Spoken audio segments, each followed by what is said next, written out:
जब कभी तैयारी के दौरान डिस्ट्रैक्शन हुआ, सबके अलग अलग तरीके के डिस्ट्रैक्शन होते हैं। किसी का घर पे कुछ इशू है, घर पे लोग कम हैं, पहुंचना पड़ रहा है। किसी को नींद ज़्यादा आती हो, उससे लड़ना पड़ता है। किसी के कुछ एग्जाम्स वगैरह ज़्यादा होते हैं, उसकी वजह से डिस्ट्रैक्शन होता है। तो आज सब लोग अपने अपने इसी मुद्दे पर शेयर करें सबको।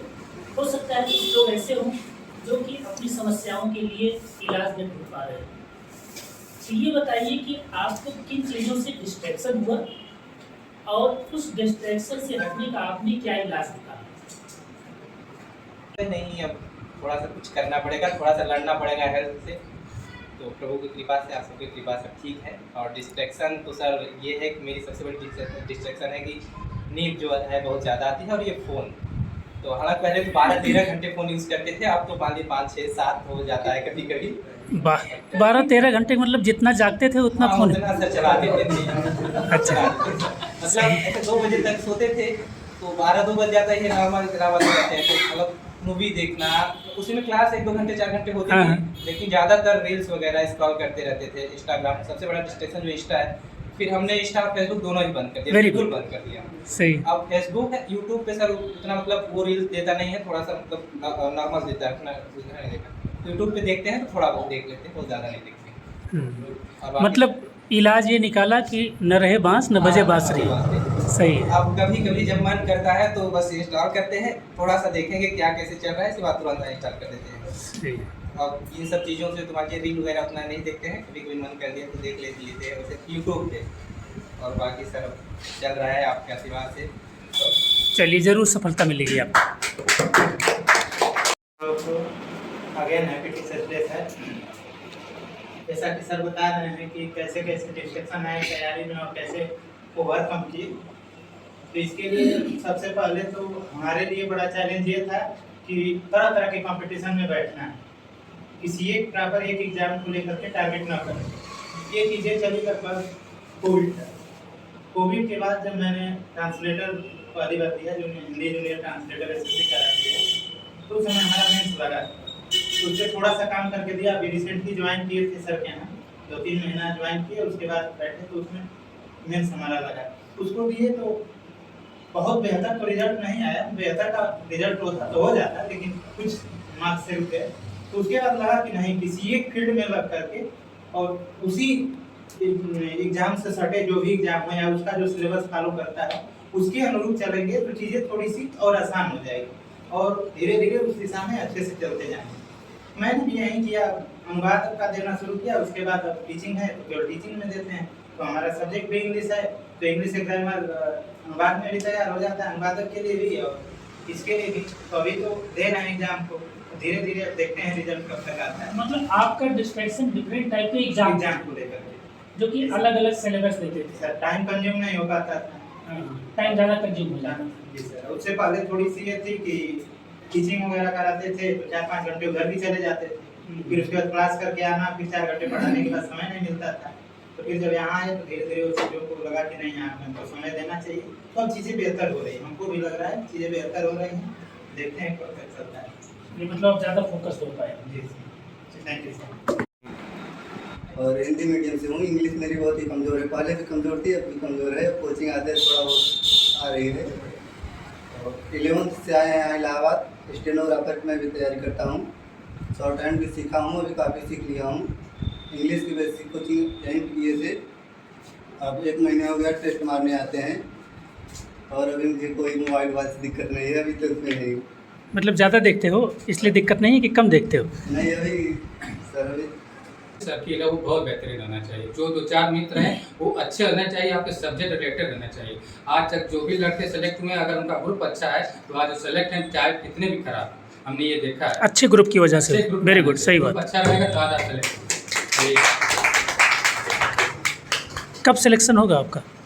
सर इस बार टीजीटी में पूरी उम्मीद है, लगाए मैंने। नहीं, जोर से बोलिए कि इस बार सिलेक्शन होगा। इस बार सिलेक्शन हो जाएगा। अच्छा 26 में हम लोग सोच रहे हैं कि इस बार नए टीचर में आप अपने नए बच्चों के साथ हम मनाएंगे कॉलेज। Very good.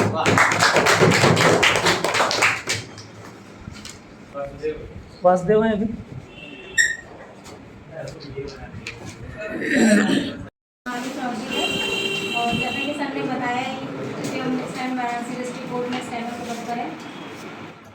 मैंने मतलब देवेंद्र सर से 2019 में फाउंडेशन बैच ज्वाइन किया है।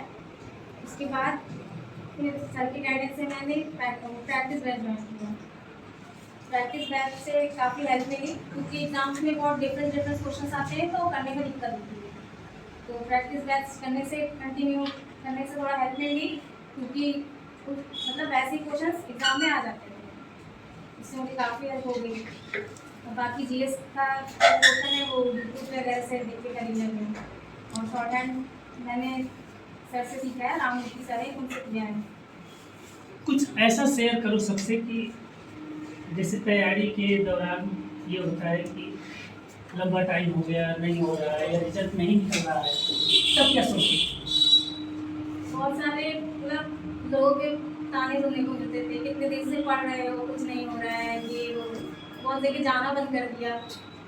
अच्छा, हाँ, फिर कभी कभी तो घर में रिलेटिव आके ही बोलते थे, डायरेक्टली बोल देते थे, कितने दिन से पढ़ रहे हो, कुछ नहीं हो रहा है। और उस टाइम बहुत गंदा लगता था। फिर ये सोचते थे कि पेशेंस रखते हैं, आई कंटिन्यू चुप रहते हैं। हाँ, चुप चुप रहते रहते हैं। उस टाइम बोलना क्योंकि सही नहीं रहता था, भाई कुछ नहीं है तो क्या बोलेंगे, सही। इसीलिए नहीं बोलते उस टाइम। बाकी जब सिलेक्शन हुआ सर तो खुद ही उसका जवाब मिल गया। मतलब रिजल्ट नहीं जवाब दिया, हाँ, रिजल्ट नहीं जवाब। रिजल्ट ही देने का जवाब होता है। सही। तो एक कंडीशन ही गड़बड़ हो गई थी जब मैं स्टडी पीरियड में था, स्कूल वाले एकेडमी के तभी मेरे पिताजी आप हो। और मैं पढ़ने बहुत अच्छा था स्टार्टिंग से, तो मेरे पड़ोसी ने ही मुझे तंग कर दिया कि अब इनकी नौकरी खत्म। तो मैंने उसमें एक विद्यालय में पढ़ा करके अपने भाई को एसआई पोस्ट पर नियुक्त करा। तो उसके बाद उसने मुझे भेजा कि अब आप जाइए, ये सब काम छोड़ करके अपना काम कीजिए।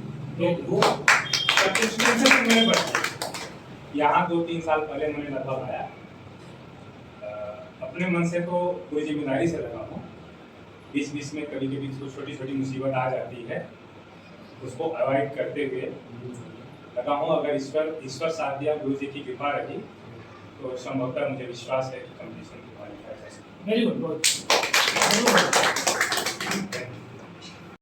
हमको लोग कहते हैं शर्म आती, शर्म किस बात? हम 2007 में ग्रेजुएशन किए, उसके बाद फिर गांव से किए, फिर यहाँ आए, फिर संजोग से अभी आपसे बताएं कि बहुत सारे मेरा बीएड आप समझिए 2009 में, लेकिन सफलता आपकी कदम चूमेगी, इसमें कोई दो राय नहीं है। लेकिन यह है कि बहुत सारी परीक्षाएं देने से फिर आप हर का सिलेबस अलग अलग है, उसमें से बहुत सारी समस्याएं आ जाती हैं, आप फिर उसकी तैयारी आप नहीं कर पाएंगे। तो हमारी सबसे बड़ी डिस्ट्रैक्शन के कारण मोबाइल ऐसा नहीं, आपसे बताएं फेसबुक इंस्टाग्राम आज भी हमको चलाना नहीं आता। हाँ, जुड़े हैं थोड़ा सा, और ऐसा कुछ नहीं मोबाइल हम पे पूरा कमांड है अपना कि ऐसा कुछ नहीं, उसमें मोबाइल चलाते हैं कुछ नहीं। हाँ, समस्याएं घर की आती हैं बहुत सारे, वो खुद नहीं हमको लग रहा है, पता होगा कि उतने बच्चे निकल गए कि कितने लड़के सिलेक्ट होकर निकल गए। वहाँ जो पढ़ाते सब बहुत लड़के निकले, कोई कोचिंग तरह आपको सिलेक्शन नहीं दिया होगा। तो लास्ट में हम आपको सबको फिर से धन्यवाद देना चाहते हैं। Thank you all of you. और अपने भी विश्वास रखिए, सफलता असफलता जो भी होती है आपका अपना ही होता है, किसी को कभी क्लेम मत करिए। थैंक यू, धन्यवाद। अगला एग्जाम कौन सा है आपका? मेरा अभी सर प्रेजेंट में राजस्थान में डाला हूँ, उसके बाद फिर पीजीटी है, फिर टीजीटी है। कब सिलेक्शन होगा आपका? वो सिलेक्शन से मेरा हो जाएगा इस बार। चलिए भाई।